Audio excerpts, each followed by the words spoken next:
Prudence Caesar was born in 1799. She is Theodosia and Julius's third child. Prudence always had a love for music since she was a child. She loved playing the violin and would practice every day. There was a boy who loved to hear her play. His name was Demario Valentino. They bonded over their love for music.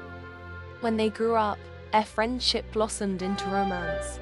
Demario proposed to her a lot sooner than expected, but Prudence wasn't afraid to accept. They were married in 1815. She played music for him every day. Prudence met his brothers, Giuseppe and Alfredo.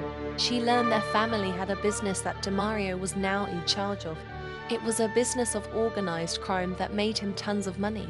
Prudence performed during his business meetings. His brothers worked for him, along with a few others. The business wasn't always pretty. Some people wanted to hurt Demario.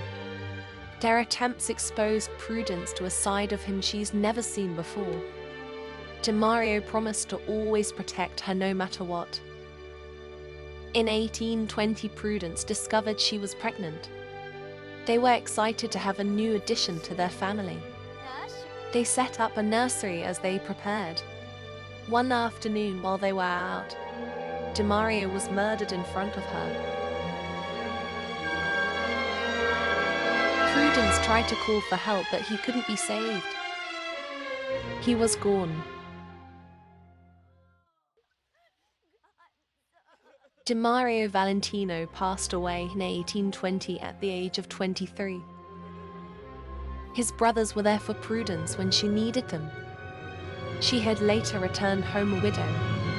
Although Demario was gone, the business still remained and it was left in her hands. Alfredo and Giuseppe were her right hands in the business. But it was extremely hard for her to move on. Sometimes the business was overwhelming. Every morning she would stare at their portrait. She missed him more than ever. She would visit his grave and play the violin just like she always had. His brothers would check on her often. She even received visits from her siblings. Demario's brothers were there for her when she gave birth to her son.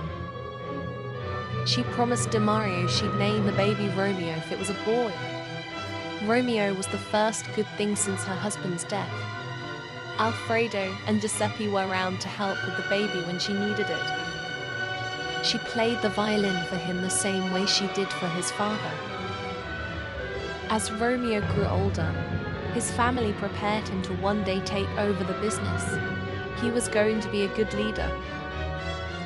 Thanks for watching. Like and subscribe.